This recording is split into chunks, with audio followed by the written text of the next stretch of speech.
Great, thanks, Kim. Well, hello, everyone, and welcome to our November 2022 educational presentation. We are pleased to be co-hosting this presentation with the London Middlesex branch. Myself, Cindy Robichaud from the Essex branch, and Sheila Johnson from the London Middlesex branch will be your co-hosts this evening. Before we begin, we would like to acknowledge the Indigenous peoples of all the lands that we are on today. From coast to coast to coast, we acknowledge the ancestral and unceded territories of all Inuit, Métis, and First Nations people that call this land home. We must acknowledge the past and consider how we can each, in our own way, try to move forward in a spirit of reconciliation and collaboration. So let's get started. Thank you everyone for joining us tonight. Just a reminder that this presentation is being recorded and it will be available on the Essex branch YouTube channel. Also, everyone is muted and your camera is turned off during the presentation. Questions will be answered following the presentation. Just add your questions into the chat box that's at the bottom of your screen, and we will ask the questions to the speaker at the end of the presentation.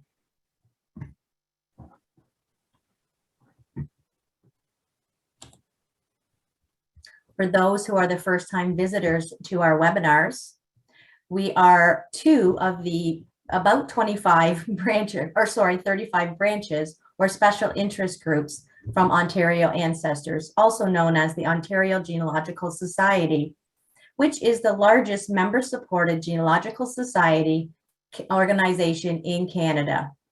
It was founded in 1961 with its mission to encourage, bring together, and assist those interested in the pursuit of family history and to preserve Ontario's genealogical heritage.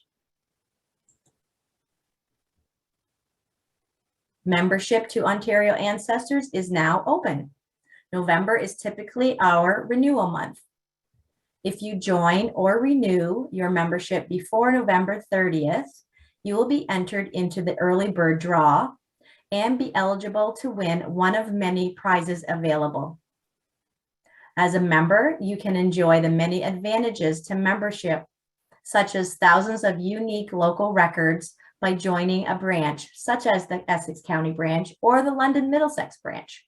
Hundreds of e-learning resources, a free subscription to the My Heritage Library Edition, over 18 hours of the DNA Bootcamp videos, and many discounts on hotels, realtors, and other genealogical societies, and much more. So we hope to see you join or renew your membership to continue receiving these advantages. I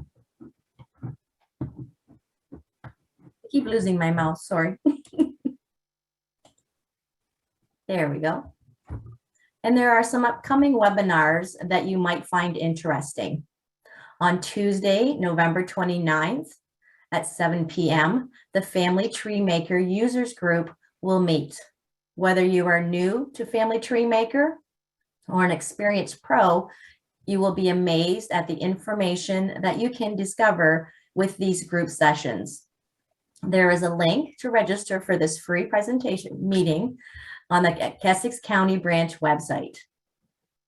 And then on Thursday, December the 1st, we don't want to go back to October, at 7 p.m., the Ontario Ancestors webinar is When You Do Not Sync, Tracking Your Documents Between Online Trees and Desktop Software. The link to register for this presentation is on the Ontario Ancestors website. And then we do not meet in December or January, so our next Essex branch webinar will be Wednesday, February the 15th in 2023 at 7 p.m.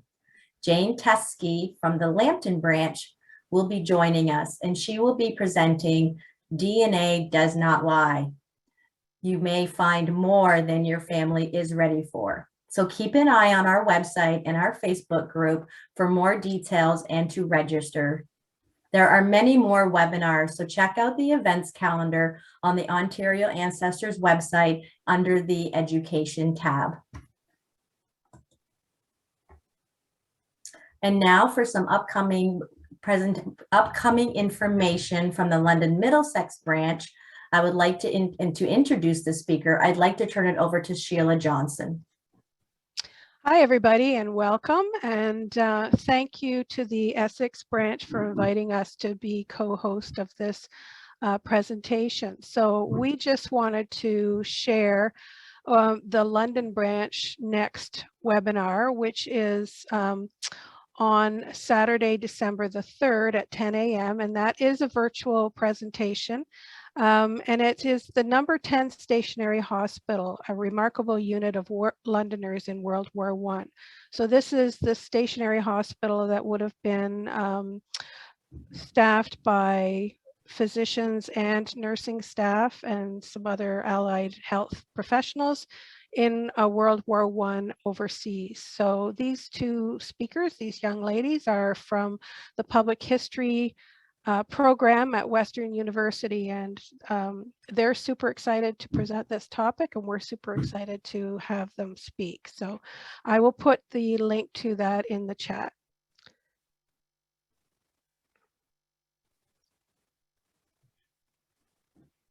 And so I am also pleased to have been invited to introduce our speaker tonight, and that is Judy Neimer-Moon. Judy has been researching her family tree from the age of 12, specializing in French Canadian, Acadian, Native American, and Michigan research. Beginning as a professional genealogist in Europe in 1993, she has lectured at National Genealogical Society conferences, Roots Tech, Federation of Genealogical Societies, as well as conferences in Europe and around the United States. Traveling extensively around the world, Judy has visited and researched in the villages and archives of Germany, Scotland, France, Quebec, and Ontario, where her or her husband's family have lived. She is the owner of Lineage Journeys, and she conducts research for clients and offers presentations in churches, libraries, and organizations. Judy identifies as biracial, as European and Indigenous, specifically Oglala Lakota and Métis, and is actively working in anti-racism and DEI work in her personal and professional life. She is an activist in the missing and murdered Indigenous women, girls, and Two-Spirit movement.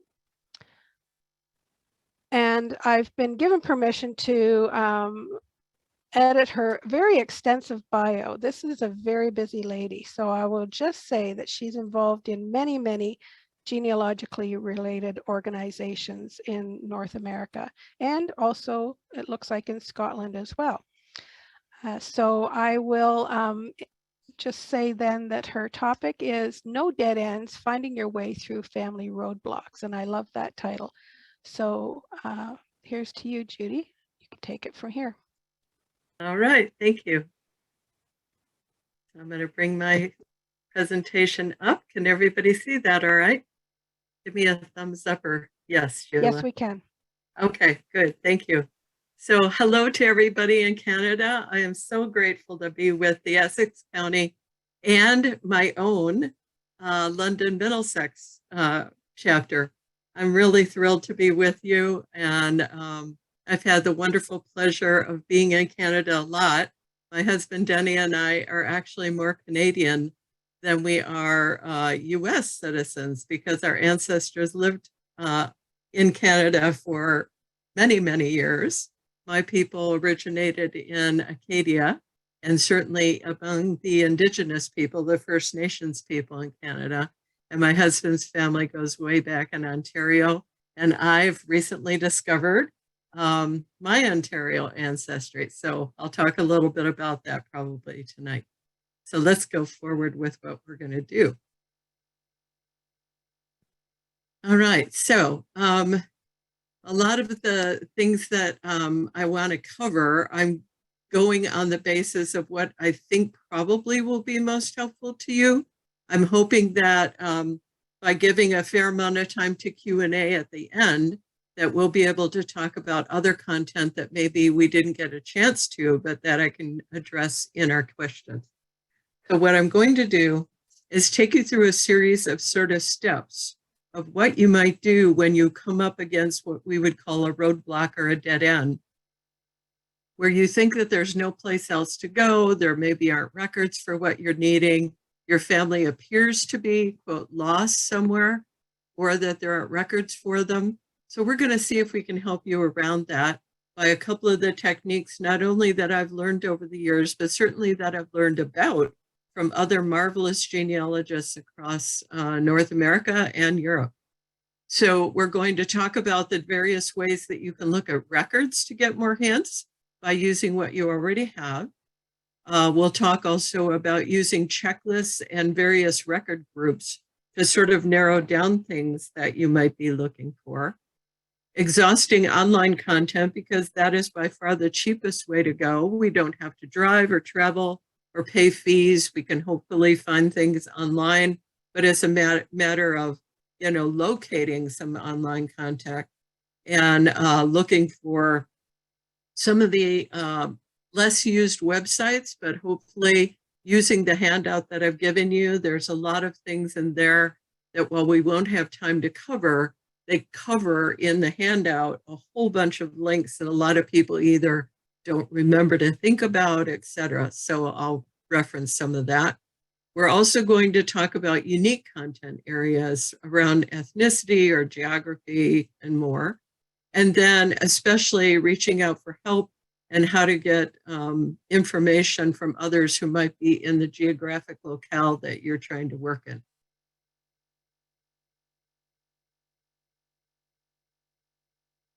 There we go. I wasn't getting the slides to advance. A little scary for a minute. So let's start from what you have. So you are looking at a photograph actually of my records. So I started back at the age of 12 doing genealogy. So that's, let's just say it's more than 50 years ago. And so I started in the era pre-computers. Actually, at the top of the screen to the upper right, you see a handwritten document in a page protector there in a notebook. That is actually from my mother's oldest sister, my dear Auntie Catherine, who wrote some things out for me just as I was starting in genealogy. And because of her and my mom and various extended family members, I've got things in these notebooks that are original documents that were handwritten by these beloved ancestors. So I'm not getting rid of it, but it's a lot of paper. So a couple of things about that. You may have things in paper format and you may have things on your computer. And I was really excited to see that the next Ontario Genealogical Society presentation is about syncing with your computer versus the online tools that you have. Because sometimes if we're using both combinations, the online resources, say an Ancestry or MyHeritage, and then we have software on our computers, on some level we'll get mixed up about what do we have, what do we not have, what have we saved in our computer file.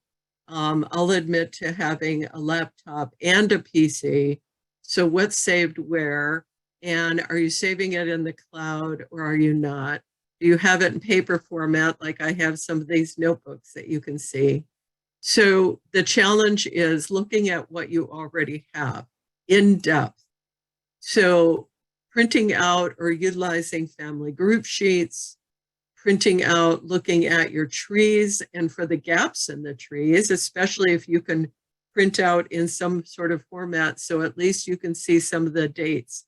Maybe not the full date, month, and year, but at least the years. So you can begin to see where there are potential errors.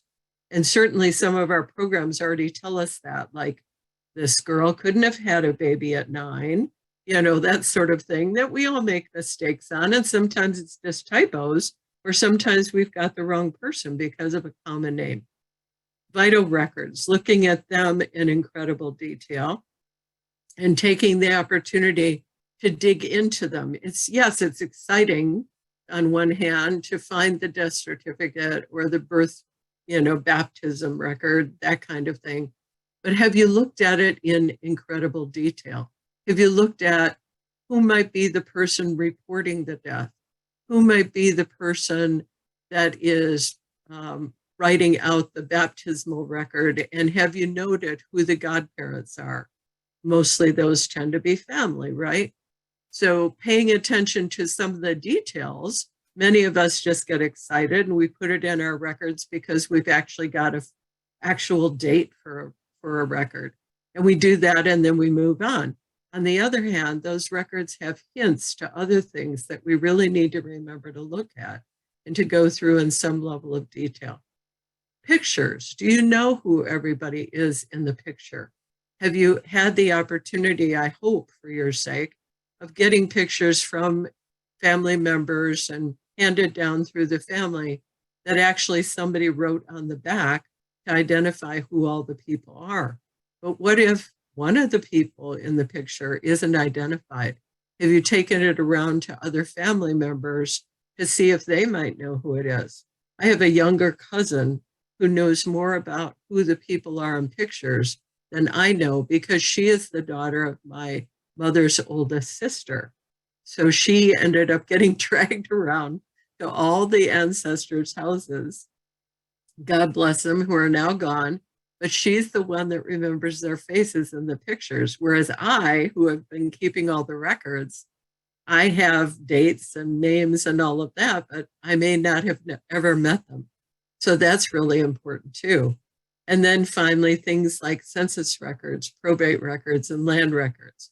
Digging into the census record, of course, many of us start on that left-hand column, which has the names of all the members in a family. We might go over as far as, well, do their birth dates match? But do we go all the way across the screen? Do we look at the census record for, well, what religion did they offer that they're a member of? Certainly at that point in time, maybe through the census years, did they change religious affiliation? What about their house and how it's recognized? What about the value of the land that they were on in the land records? And in the probate records, who is named as a relative and what is being said about what's being given to them or their relationship to the person who's died? Are there gaps in any of the records? Or are there obvious things like dates or ages that may not make sense given what you know about the person or maybe information that you've obtained from other records? I found a death record, in which there were a number of errors. The person that was responding, the person, giving the death record information, was actually the daughter of the youngest son in a particular family. And this was an older sister who had died, who didn't have children.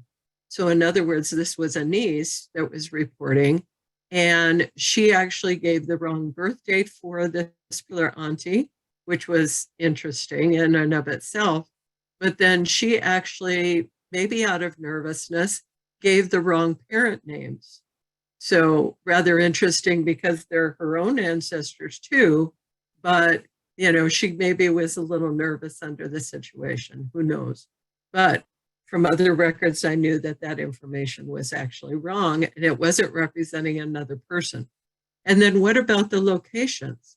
Certainly sometimes it might be generically like a whole province is named or a state in the United States, but are you lucky enough to get more detail out of those locations? So one of the really key things is to go through all that paper, and I know it's tiresome and really a drag sometimes, but going through it to get the details of it and analyzing it for the truth or not of it. So that's really important to think about.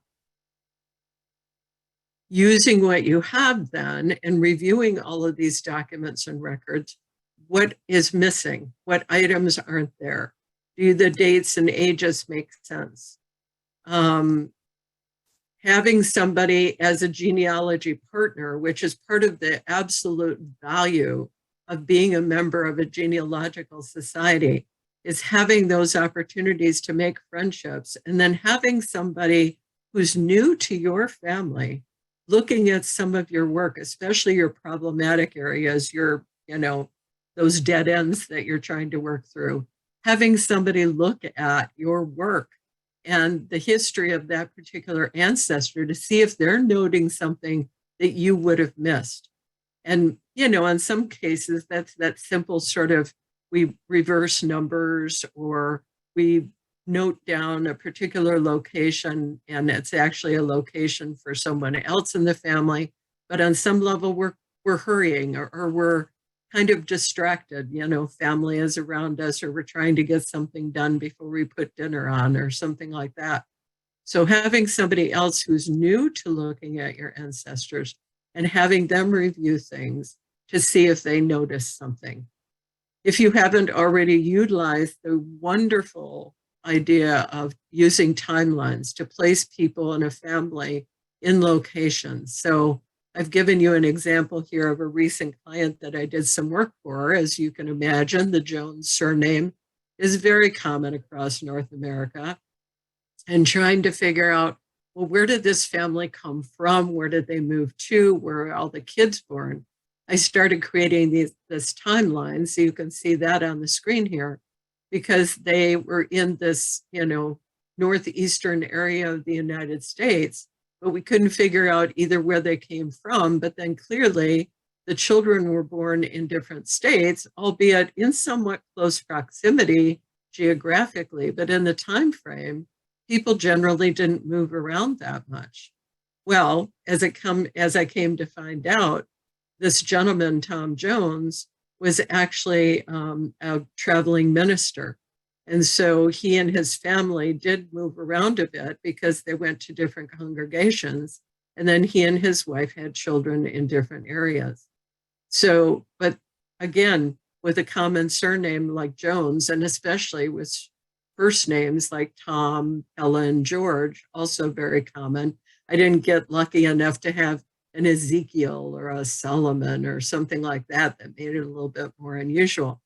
But using timelines can really help you from the standpoint of these dead ends to begin to think about the geographies and the locations, and especially in the development of the provinces in Canada over the years, where those provincial lines changed over time is really, really helpful because certainly, Quebec was huge at one point, right? And then as Ontario developed, it was drawing off parts of what was Quebec. And then Ontario was very huge for a time and then it lost out parts to other provinces. Anyway, you all know that history far better than I do.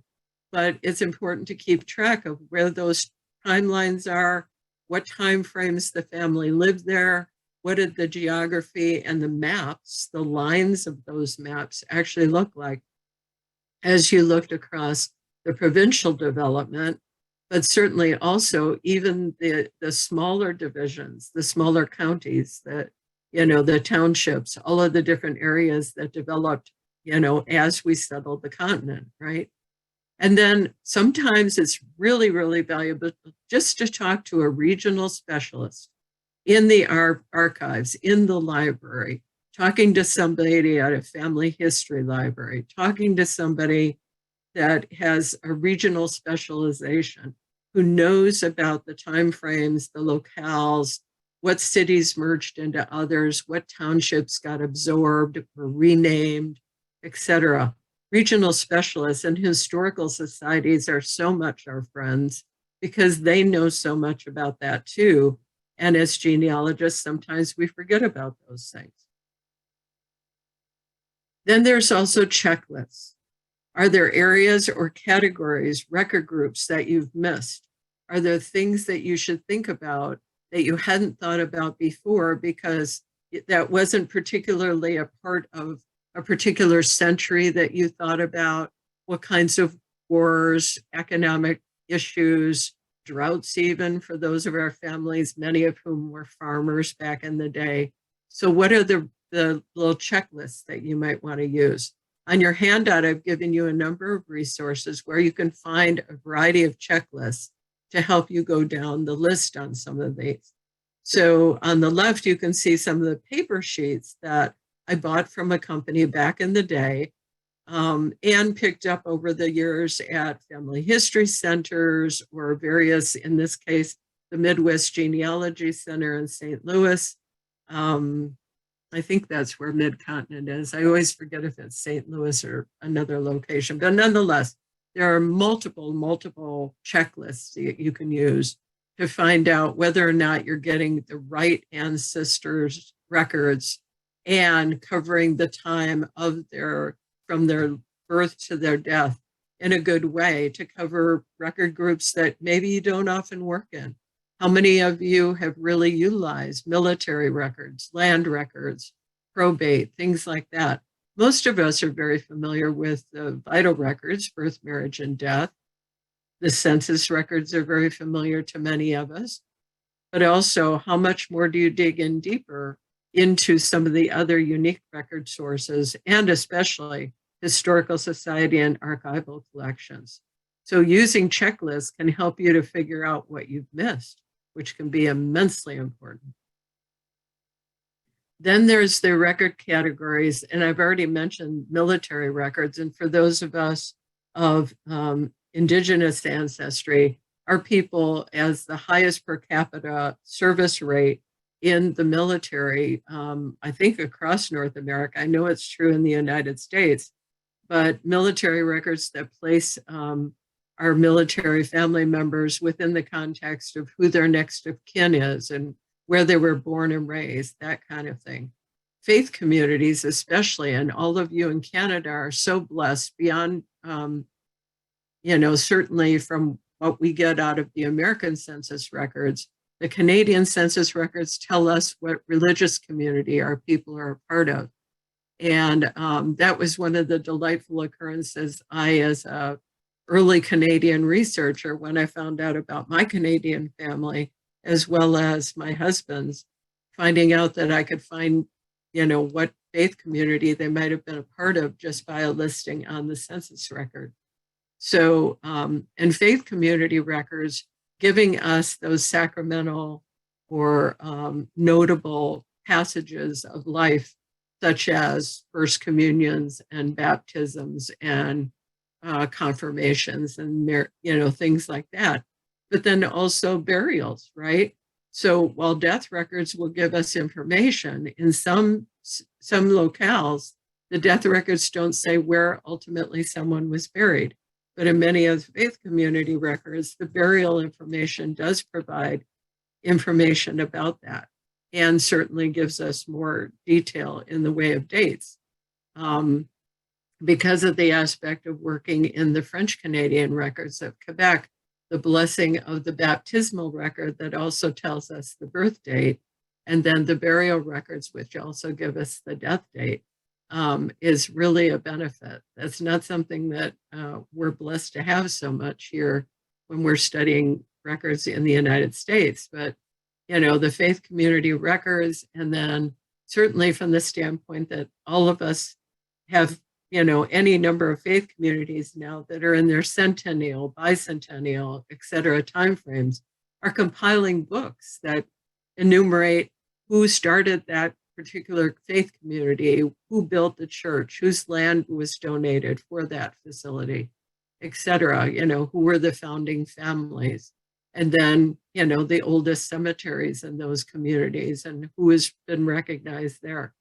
So there's a lot of record categories beyond that that can help you in so many ways that it really matters that we dig in deep from the faith communities as well. Newsletters that many of them publish now, and certainly their websites, if they have historical archives, either as part of the actual physical community in a town or in local archdioceses, dioceses, parishes, etc. Very helpful to look for.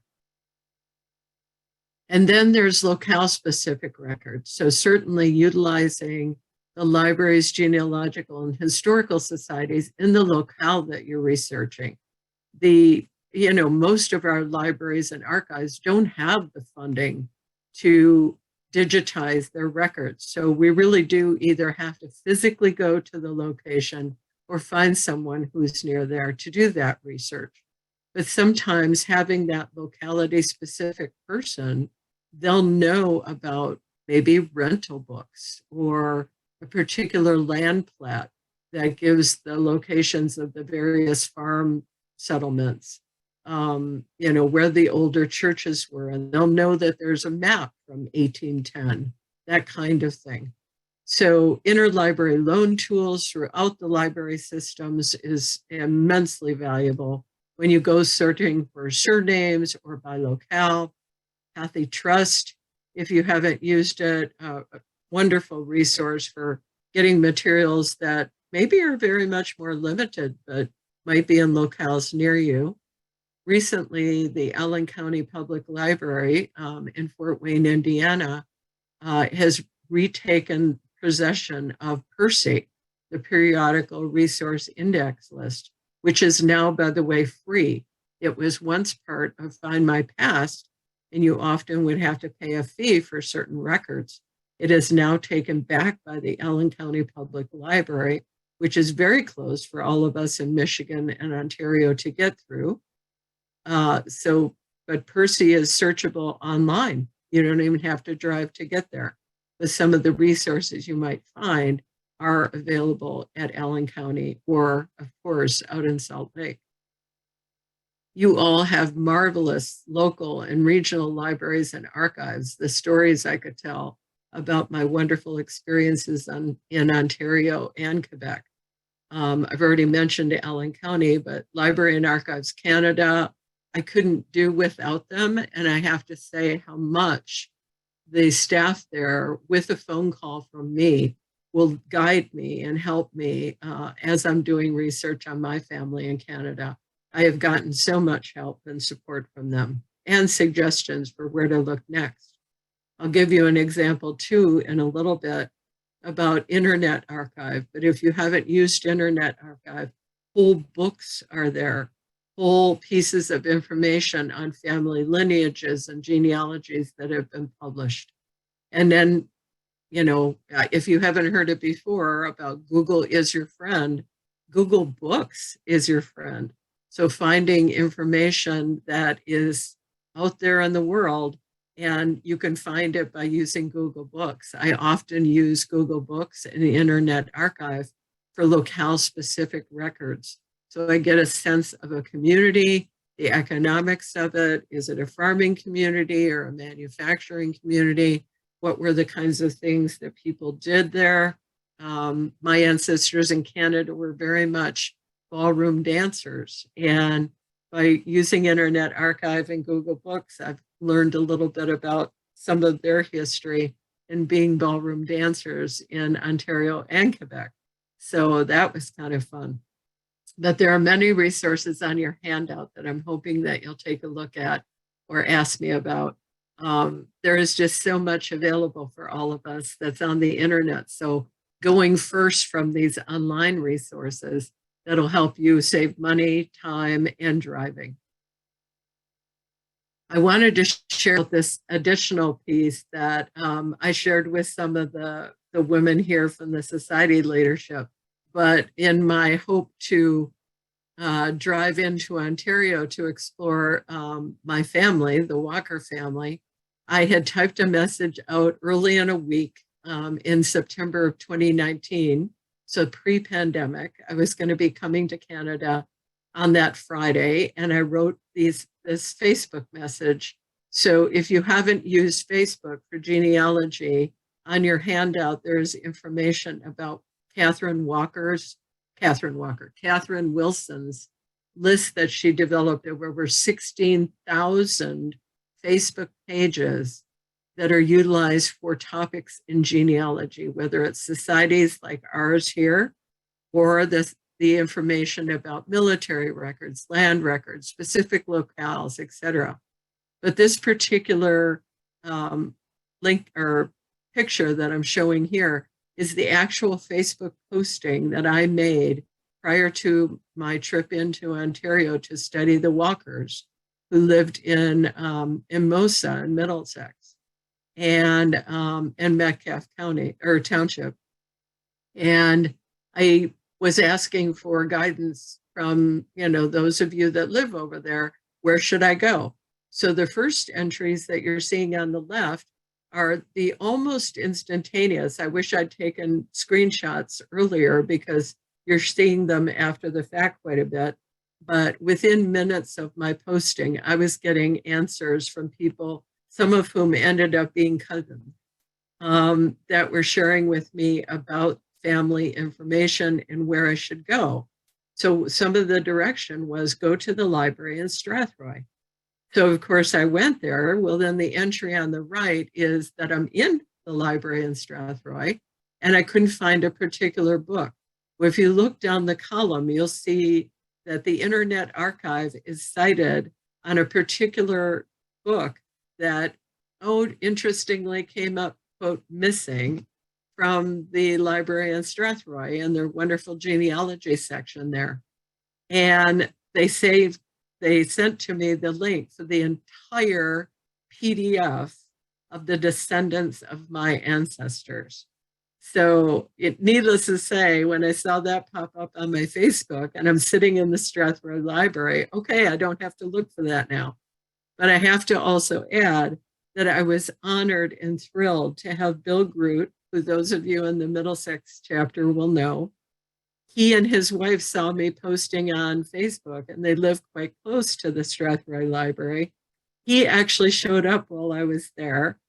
Wonderful man, gave me a tour of not only the genealogy section of the library, but how to use equipment there if I wanted to take photographs of the plat maps or other large format documents. And he guided me to go to the smaller, more local library in Glencoe, which was the community around which the Walker families farmed. Unknown to me, so I was taking a break at about 11:30 or noon and said, well, I'll go down to the Glencoe Library. Thank you, Bill. I'm going to go get a sandwich.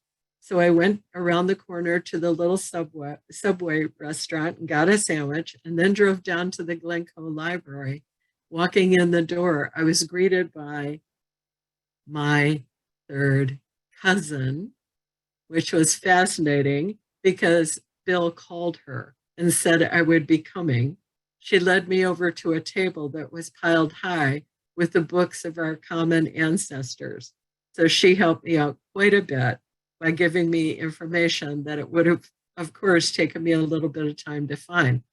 So I know that a lot of people have a negative impression of Facebook.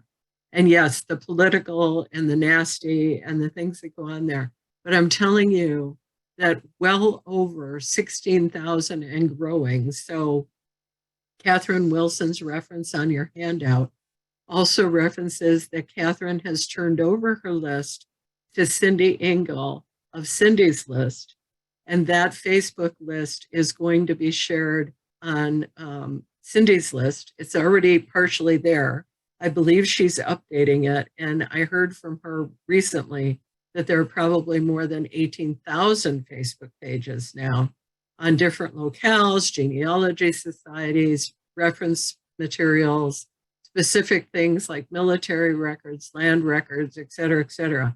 So please do consider using Facebook. I had this marvelous outcome just on the little teeny bit about Ontario research, but I also do help for people in the various French Canadian sites because I'll help them to translate from the French. That is not uncommon for genealogists to post a photograph, a screenshot of something that they can't read, German, Dutch, one of the Asian languages, Arabic, et cetera, and people online actually translating it for them within minutes. So I'll encourage you to consider that in the future because it is really a marvelous resource for all of us. So for those of you that maybe like me have some French Canadian ancestors, there are some unique things to consider with not only our names and how the names get translated from French into an English sounding name, partially because of both here in the United States and around Canada, the discrimination that clearly happened over the years between our families, and some of our ancestors just decided that they didn't want their names mispronounced anymore. So it's worth it to look into the variations on the names. If you don't know about the deep names, do ask me about that. I won't take time up here for that in favor of getting more to the questions, but I wanted to give this to you. You're welcome to take a screenshot of this, and I know this is being recorded, so you're welcome to go and look more at these particular websites. But I do so much work in the French Canadian area, and I do know how much by just moving from Quebec to Ontario, people change their names. From Quebec into the United States, people change their names. So it's really important to have some basis in that, because I can't tell you how many dead ends I've been able to help people with just by helping them go backwards from an English name backwards into the French sounding name. And then reaching out for help. So again, from the standpoint of your societies being, together periodically, not only for presentations. I don't know how many of you have gone back to in-person meetings or hybrid meetings, but certainly from the standpoint of developing friendships with others who, like you, are maybe searching in the same areas, searching in the same townships perhaps, or regions, or farm families, or have a specialty area that you know more about. Having someone else look at your information and give you suggestions about record groups that you might look at, or even taking the information into the wonderful Library and Archives of Canada and talking to one of the librarians who are just founts of wisdom. I can't tell you how many times just approaching the desk and, apologizing for my lack of knowledge and depth in some of the records, but just asking, here, I've got this family sheet, I've got this roadblock on this particular area. Can you guide me to what records groups might be most helpful? I can't tell you how many times not only have they gotten up from their desk, but walked me to the records and gave me multiple suggestions for what to do. So reaching out for help is key. Don't suffer in silence when you come up against that dead end, because there are others who want to help you. And certainly all of us are continuously learning, and having the opportunity to talk to someone more knowledgeable than us, someone who knows more about a different group of records than we know, might be really, really helpful. So beyond the looking for the odd, dates that you may have transposed, but then looking for somebody who's knowledgeable in a particular record group, region, or specific area, ethnicities or religion, etc. And then there's the whole issue of DNA. So certainly a lot of brick walls, or dead ends, shall we say, can be broken through by being willing to test with DNA. Now, I say that with a huge caution, because I haven't met anybody yet who hasn't done a DNA test and then got surprised. I am one of those, and it wasn't something I expected. I had been told for how much of my life that I was descended from a full-blooded Finn person who came over here with his parents as a one-year-old baby, and I am not Finn at all. And the realization of that, well, as a genealogist, certainly I'd heard it from other people. I wasn't prepared for the emotional hit of that. So I will caution you. On the other hand, using DNA to break through brick walls to connect with cousins who may have information that you don't have could be really key to you finding more information about your family. Certainly the use of connecting with other family members to seek medical information. What did our ancestor die from primarily, etc. But finding cousins. So many of us in the genealogy field talk about DNA and those pretty colored graphs that say, oh, you're 35% Scottish and 15% Italian and all the pretty colors. We talk about that a lot, like, well, that's the Disney of DNA. It's the flashy, colorful, pretty part. The really important part is the finding the cousins. So whether you use autosomal DNA, which is what most of the companies offer to us, Ancestry, MyHeritage, etc., but then mitochondrial and Y-DNA, which is offered only at this time from family tree DNA, which gives us our matrilineal, or that bottom of the family tree, that mother's line, or the Y-DNA, which is our father's line, can help us to break through in areas that we can't otherwise. Now, while our mitochondrial DNA test or our Y-DNA test might be helpful for just 2 of the lines on our own chart, other cousins that might be related to you that you find through autosomal DNA might be able to help you break through some kind of, dead area, dead zone that you're trying to figure out, like, how do I go back in this particular family? They're not in my mitochondrial line. They're not a line that I can test by using my brother's Y-DNA, but the descendants of some of your cousins could do that testing, and you might be able to break through going further back. I'm trying to use that for my Elliott family. I'm related to your current Prime Minister, Justin Trudeau, through his grandmother, Grace Elliott. And yes, it's a very distant connection, but hoping that at some point, the Elliott DNA will finally place our distant ancestor who shows up in Quebec, probably as a military soldier, in the 1786-87 timeframe. And as far as I know, nobody has been able to place him in Scotland yet. So, that's another way to get a brick wall broken down. So, these dead ends, the DNA can really, really help with, but you have to do some more digging to find some of that. But if you haven't done DNA research, I can tell you that it's very helpful. A number of my lines have been broken open in really interesting ways by doing that. And notably, I found an Ontario ancestor that I was talking about earlier, the Walkers, from my own DNA, and that was my big surprise. So, summaries of the steps that we talked about. So again, step 1, review everything. Reread all of your research, reread all of the documents you have new people's eyes on the work that you've done, check those dates with reality. It's really not likely that that girl had a baby at 9 years old.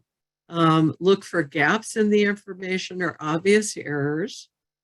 Find, in step 2, find a checklist that works for you, or make up your own and use it for every ancestor that you have so that you can see where the gaps are in the information that you have and in the record sources that you might look for. Review what you've done from that standpoint, like using those checklists. Maybe you've missed getting the census record from 1841, but you've got the records after that. Well, if your sister was alive in that time frame, you better go looking.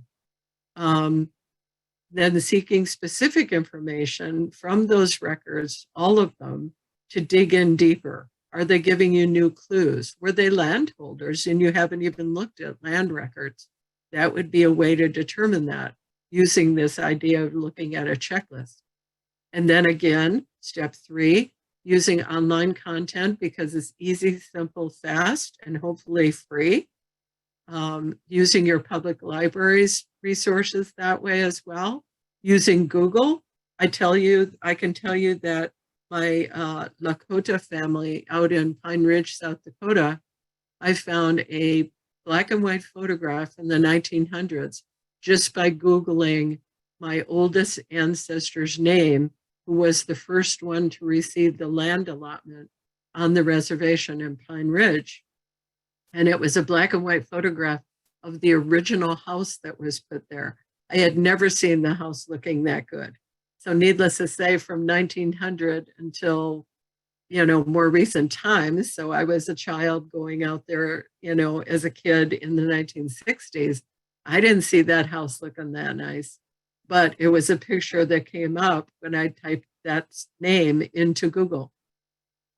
Using regional experts, I'll tell you that from the relationship with this relationship to Grace Elliott, Justin Trudeau's grandmother, I was having a hard time finding the Elliott references in the Quebec records because of not only if he's a Scottish man, but also it's in a French dominant province, right? So there's pronunciation things, and can we assume that maybe this man had a Scottish brogue of some kind? I don't know. He was literate. I do know that I have his signature on documents and his handwriting in some things. But I went to the regional expert at one of the family history libraries, wonderful information desk, and talked to one of the volunteers there.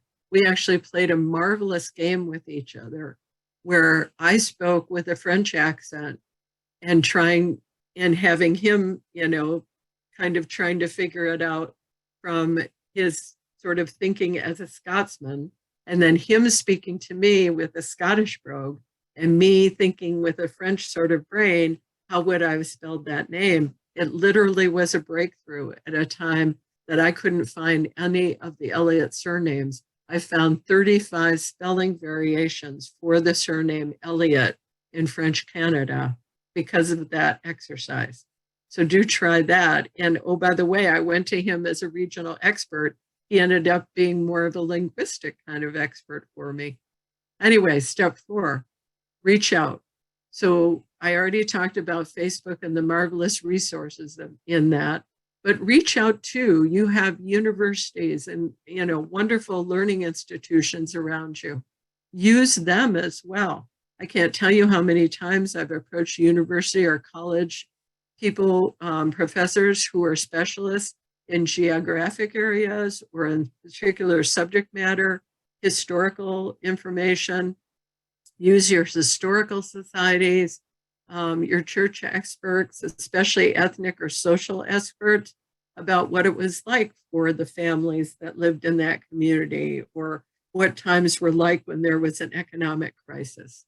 And then finally using DNA, if you can afford to do that, you're willing to sort of deal with the potential emotional aspects of doing DNA research. You'll be blessed to find a whole bunch of new cousins. On the other hand, you might be surprised, as I was. So following all of these steps, I'm hoping that you can get through the dead ends in your family tree. Remembering too that we are all, certainly all of us that are called to this challenge that is keeping the stories alive of our ancestors and their lives. We have a lot to share. And our family members, if yours are like mine are, sometimes their eyes roll back and they glaze over. They really don't want to hear the stories. But we are the storytellers of our families, and our ancestors would really like us to remember them. And it does teach our children. We've learned from psychology that teaching them about the hardships that our ancestors went through and survived teaches them also about the resilience of not only what they can do with the dedication of having family members supporting them, but also what they can do in community and with the help and support of whether it's their friends and family networks, but also just their faith communities and all of the stories that we all share with them about how we make a way where it looks like there's no way. So if you haven't seen this poem called The Chosen Ones by Della M. Cumming, there is a longer version. I just like this particular short part of it. So I wanted to share that with you. So finally, you have on your handout how to be in touch with me. And I certainly welcome your emails if you have some short questions that you want to ask me. If you're asking longer things that take more time, then I'll start talking with you about fees and things like that. So don't necessarily want to go that route, but more than happy to be of help to you and guide you perhaps in a record group that might be helpful for you. So with that, I'm going to stop sharing and I'm going to hope that there's a bunch of questions. So. That was fantastic. Thank you very much. What a wealth of knowledge, and the handout is excellent. Sheila, are there any questions? I have very few questions, but I have a few comments of my own. But I just saw a question pop up from Edward, I believe. Thank you for a succinct overview. A small world. I had an aunt who lived at RR1 Walkers in Metcalfe. Also, the names Leitch was Leitch was noted, so must explore that more.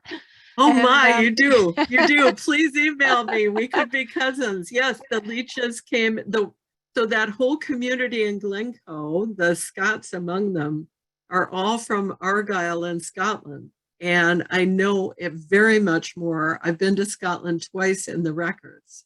So I've been blessed to connect with some family. But yeah, if you know about the Leaches, I want to hear from you. And I'll just mention, I also volunteer at the Family History Center in London, and one of my colleagues there, one of the other volunteers, is a Walker. So I'm not sure where exactly her people are from, but I know they're from Middlesex County. So I'll mention that to her as well.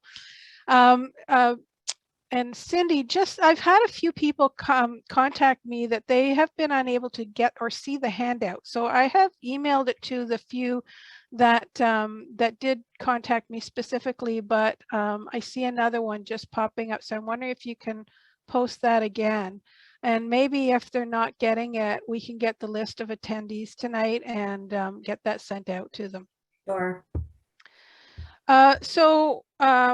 This was a wonderful talk, and I said at the beginning that I love the title because oftentimes you hear about brick walls rather than roadblocks. And so I think they're two different things. And sometimes it takes a talk like this to make us think back to the actual initial steps of research and going back to basics. And I think that that's what you've outlined tonight. The timelines issue, I've seen that come up over and over and over again, and I just sort of think, oh, that's a lot of work. But honestly, it is well worth the work, I think. So do you do that in a Word document, or do you use an Excel program that you can filter? Or I've actually done it in both. So I do it in Word when I'm doing work for a client, and I'm going to share it with them in the form of a report back to them. But if I'm doing it for a long list of relatives, so I study whole family groups. So you all probably have heard about the concept of the FAN club. So FAN stands for family and friends, acquaintances and neighbors, which is the Elizabeth Shown Mills concept. If I'm doing, especially in the Native American research or the indigenous research that I do, studying the whole families is immensely important because mostly only the men appear in the records. So I've got large families. And so I'll put them in an Excel spreadsheet so that I can see, I'll do like columns of the first generation and then index to the next generation, index to the third generation, like that. So I can see the sequence of the time frame. I can see the locales. So it depends on, how broad the group is that I'm researching with. Mm-hmm. It wasn't anything that I did, but thanks for the plug for the London and Middlesex branch and some of the wonderful volunteers and experts that are out there. And there's a number of genealogical or historical societies within Middlesex County, and also in Essex and surrounding counties as well. And well, I have to say, as a member, as someone that's coming to Canada from the United States, I have to say, you all do it better. So I'm saying it from the standpoint of the organization of what I've seen in my forays into Ontario or Quebec to research my family or my husband's. You all write books about your ancestors in a far greater volume than people in the United States do. And not only do I owe everyone there my deepest thanks for the way that things are organized. But I have to say that the Ontario Genealogical Society has supported me in so many ways with questions, newsletter info, your websites. I've used you, so again, admittedly, I'm more Canadian. But I'm telling other genealogy societies, go and look at the Ontario Genealogical Society's websites, because they're great examples of how to share information with the public. But yes, I'm coming back to Ontario, so I'll probably be in touch with some of you again, because I'm still researching the walkers. So Yeah, that would be wonderful. yeah. Also just another touch on something that you said about locality research. Yes. And I think that is has been very beneficial for me in joining the historical or genealogical society in the areas where my ancestors were from.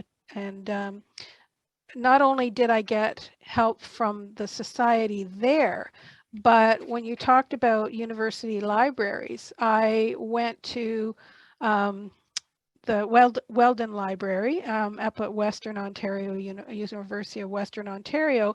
I used to do a lot of newspaper research there on microfilm, and one day I just happened to look through their catalog, and I was stunned to find that they had a very rare copy of a book that was from the tiny little village near Manchester, England, where my grandfather was from.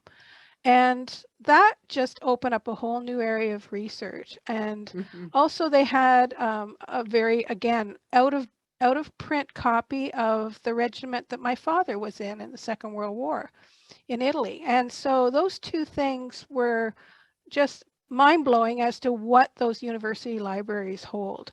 And Yes. Newspapers on microfilm is, at least at Western University, and I'm sure some of the other university libraries, they have more than just what's available locally. Most of them have international newspapers. Yes. And a lot of newspapers from states, and lots of small little newspaper runs that no longer exist anymore. So it's well worth looking at your university libraries. That's a very good tip.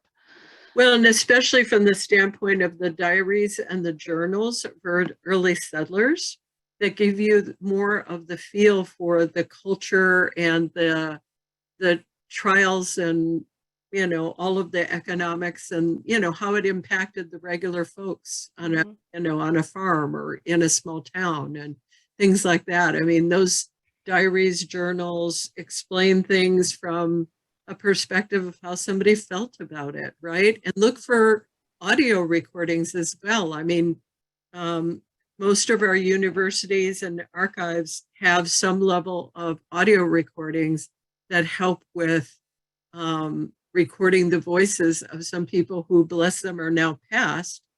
And they recorded about their early settlement in the town and where the post office used to be and all of that. And many of those things have gone away. So for even children to hear about that and to hear it in an audio recording instead of making them read a book, maybe that would help, at the family dinner table. But yes, libraries, archive, and especially for record groups and the research that PhD candidates are doing in history or sociology or whatever, there's marvelous things that will help.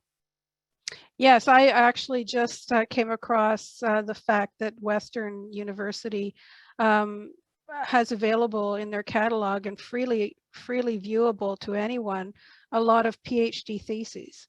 So, yes. And one of them was very intriguing. Unfortunately, I could not get in touch with the person, so because I would have loved to have her speak about that topic. Yeah. But so let me just see. Just another comment. This was fantastic. It's given me the ideas and the push to revisit my brick wall. So thank you.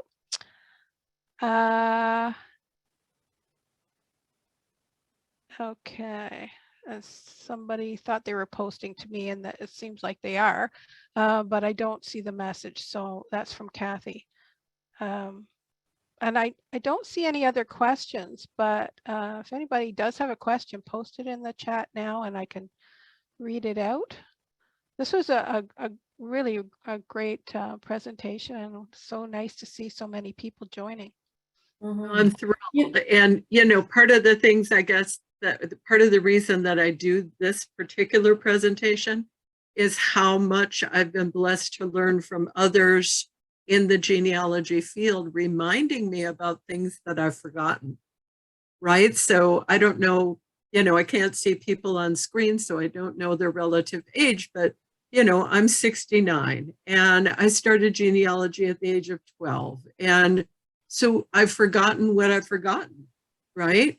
And, you know, so learning from others and having others look at my research, you know, I learned that very early on, to have other people, you know, help me by looking at my family, you know, group sheets or my family tree, like, well, no, this person couldn't have been married because it looks like there were only 12, you know, like that kind of thing where, okay, yeah, I made a typo, or yeah, but I can't tell you how many of these things are just things that, because we get busy with following our lines, we forget some of the details, and that can make or break whether or not we get to a dead end or not.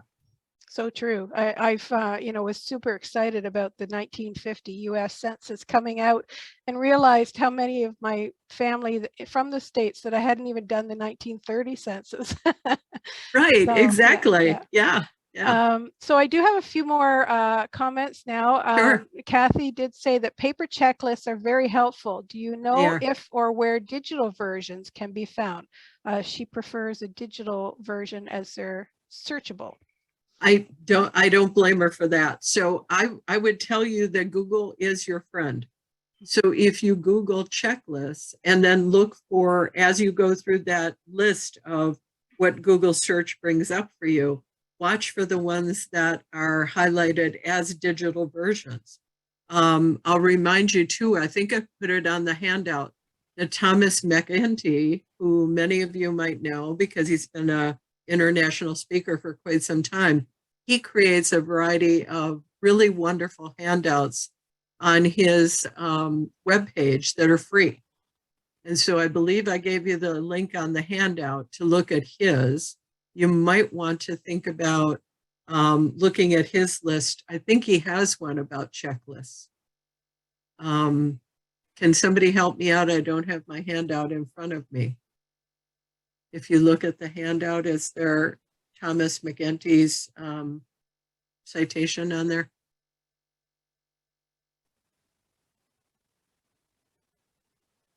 Cindy, do you have the checklist or the handout open?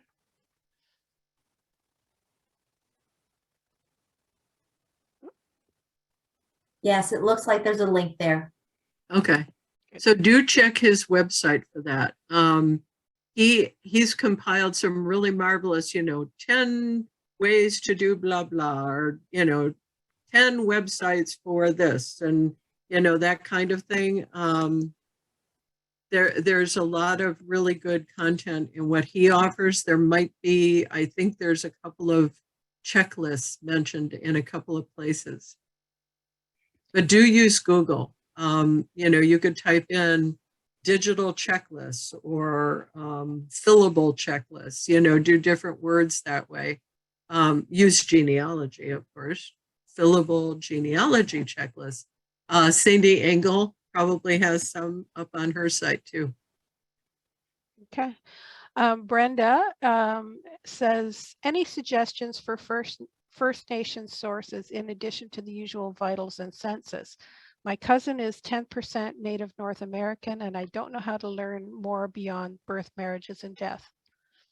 Okay, so that gets really complicated, and depending on where they are, either in the provinces or in the states, I'm going to refer you, and I'm going to type it in the chat box because then it might help others.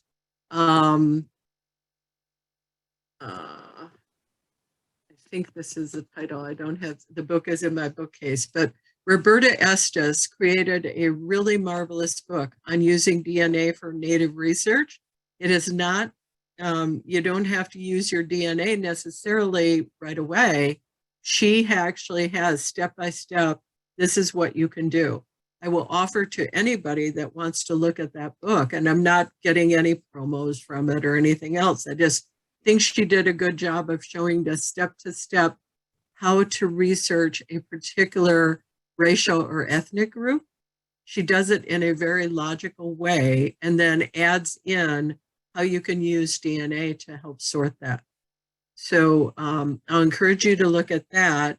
To get into, you know, First Nations research here, good heavens, how much time do you have? That's, yeah. Beyond land records, so land records are really valuable for the land script that was actually used, trading post records from Northwest Territories for sure, Hudson's Bay Company records. There are lots of,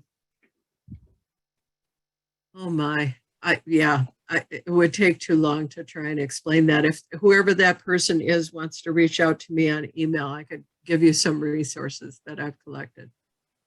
Okay, thank you. Yeah. Kathy is asking about name changes. Her great-grandfather was a British home child sent from England to Canada in 1891. In England, his surname was Font, F-O-N-T. When he landed in Quebec, it was changed to F-A-U-N-T, and he and his descendants used that spelling from then on. Right. Not unusual. So when you think about the way words are pronounced, font, F-A-U-N-T, sounds exactly the same as F-O-N-T. So using spelling variations of all kinds, doubling, you know, the consonants, changing out vowels, you know, A's to O's, etc. I do a whole workshop on name variations. I shared with you about Eliot, 35 spelling variations just within Quebec. The man lived from 1788 to 1810, and that's just him. So, you know, you have to think about what the language was that the person spoke, what the language of the region was that was spoken, were they literate or not? And in fact, this Eliot ancestor was literate, but living in French Canada, he didn't get to write the record. A French person wrote the record. So, you know, you have to think about sort of the linguistics of not only spelling, but the fact that, okay, and some of our government officials couldn't spell well, or they doubled a T when we didn't do it that way, or added an extra or added the wrong vowel because they thought it should be an O instead of an A, etc. So spelling variations is one of the things I've studied my whole genealogy career. I could tell you so much more about that, but it is a function of thinking about how something sounds. And that was the experience I had with that wonderful genealogy volunteer talking in a Scottish brogue to me while I listened with a French kind of brain going. So it's really important to not only really look and scour your records for how your ancestors' names appeared and keep track of all those variations, because they will likely show up in other records with some of those same variations. And while it's a pain to research all of those spelling variations, it's necessary if you want to get a complete picture of who the people were. And Kathy just adds that her Font, F-A-U-N-T family settled in London, Ontario. So that's great. There's a connection. Right. Glenn is saying he came in late. Is this being recorded, and where and when will it be available? So yes, it is being recorded. I believe it will be on the Essex branch YouTube channel. Is that correct, Cindy? Yes, it takes a couple days to do some editing, but it's actually on the YouTube Essex branch. We'll also put a little blurb on our Essex branch Facebook saying it's ready to watch. It's open to anyone. There's a person also asking for the transcript. I believe if Kim is still on standby, Kim, they can download the transcript themselves. Is that correct?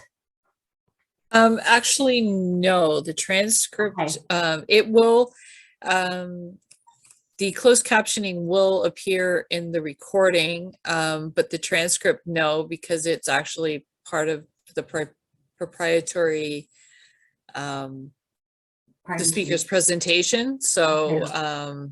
anyway, we don't allow the download of the transcript. Okay.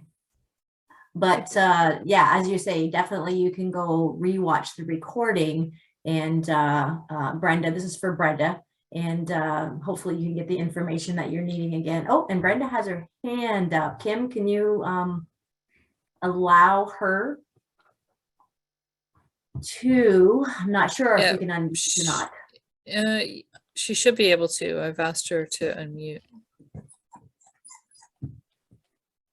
There, she's unmuted. Go ahead, Brenda. I actually meant the handout, not the transcript. Sorry. Oh, sorry.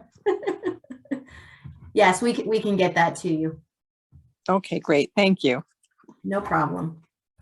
And I just have just posted that Ken McKinley posted to me, and I've put it in the chat for Canada First Nations.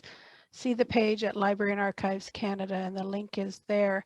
I believe that I had done some research a while ago, and there's an excellent book that was actually written by somebody who was worked for Library and Archives Canada in the Native American Indigenous collections. And after he retired, he wrote a book which has all kinds of tips and resources on where to go for which Indigenous group you might be researching. And it's a very small book, but it's also available. It was at the time for $8 on the OGS e-store. So you might want to look there, Brenda. I don't have the name of the book off the top of my head, but I have a copy of it as well. So I might look there too, Sheila. I didn't know about that. Yeah, it's really an excellent book. Talks about which records might be available to the public and which ones may be private to only proven descendants of Correct. that group. Yep. So, and I think that's. Oh no, here's another message from Linda. My great-grandparents settled in Ingersoll. Their daughter married Frank Wells of New York. They went to Colorado, and I just got my great-grandmother accepted into the Colorado Women's Hall of Fame, all due to newspaper research. Very wonderful. That's excellent. So I hope you'll write a story about that for somebody's newsletter. Right. That needs to go in somebody's newsletter, but Yes. kind of stuff. And the story of it, I'm sure, would be valuable for a lot of us. Mm-hmm. So I think that's the end of the. Judy, I have one comment or suggestion. You are a genealogist after my heart with regards to Facebook and utilizing it as a tool, not as a see what your neighbor's cat looks like. Right. I'm a big advocate of Facebook. It is a fantastic tool for that if you use it correctly. Yep. Also with regards to technology, I inherited the boxes, you know, of the little 4x4 or 3x4 photographs with a bunch of people in them with no names on the back. And I was lucky enough to have my grandmother with us right up until last year. And she was the family historian. And we would go through, we would sit down and, you know, there were some times when she just couldn't make out or see who it was, even with a magnifying glass. So I took a lot of them home and digitized them. And then I brought them back with my laptop, and it was amazing when we enlarged them. It was, oh, I know who that is. Oh, I know who that is. Where she just simply couldn't really see them before, even with magnifying glass. So that really helped out. So I spent a lot of time digitizing. So embracing technology has been key in my research to figuring out, especially with photographs. Well, let me mention something further about that. Thank you, Cindy, because I like keep pushing your relatives to share with you. Keep pushing your relatives to dig through old boxes. So a recent story I shared about my wonderful beloved Auntie Catherine, who got me started as a genealogist, my mother's oldest sister. Well, she passed, bless her, back in, I want to say 1991. And, but her son, her oldest child, inherited all these boxes that he never looked into. He just took them into the basement of his home. And I knew that she and her husband was a fanatic photographer. And so I asked the question of, do you mind if I come and go through those boxes? He didn't mind at all, and in fact was quite intrigued because he hadn't had the time to look through him. He's a bit disabled. And so he and his sister, who's younger than me, and I gathered and went through those boxes. I found a copy of my twice great grandmother that I had never seen, that he and his sister never knew they had. And now I have it. So, you know, with the upcoming holidays, with family gatherings coming, please, everyone, ask your family. I know that it probably annoys them, but ask anyway, because it's worth it. I never would have seen this picture of my 2 times great grandmother had I not pushed my cousin. So please do that. It's worth it. Ah, Nancy Trimble, thank you. On OGS Marketplace, the book that I mentioned before, it's called Understanding Ontario's First Nations Genealogical Records, Sources and Case Studies by David K. Faux, F-A-U-X. It's on OGS Marketplace. I was just looking for it and I couldn't find it. So thank you for that, Nancy. Thank you. I'll be buying that tonight. Like I said, I'm not sure how much it is now, but it was $8 and well worth it. Okay. When I was Thank doing you. the research several years ago. So let's see. I think that is the end of the questions that I see. Well, thank you so much, everyone, for being here tonight. I hope that some of it helped you. Reach out to me with an email if there's something further I might be able to help you with. And thank you, cousins, wherever you are out there. I'm sure that you're there. Probably my husband's cousins too. His people were from Hay Bay. So if any of you are Diamonds or let's see, what are the family names from there? Well, Diamond is the one that I'm remembering right off the top of my head. I'd have to pull it up, but they were living in Hay Bay and they go back to, I need to apply for UEL. And I haven't yet. So at some point. Well, thank you so much. And Essex branch wishes to also thank the London Middlesex branch for co-hosting. This has been great, partnering to do this event. So thank you very much to the gang over at London Middlesex. Hopefully we can do it again. Hopefully, Judy, you can get across the border soon and come for a visit. We'd like to meet you for sure. And thank you so much for joining us and everyone else. Thank you. Thank you, everyone. We'll let you go. Thank you, now. everyone. Have a good night. Thank you. Thanks. Good night. Essex Thanks, branch. Kim. Okay. Bye-bye.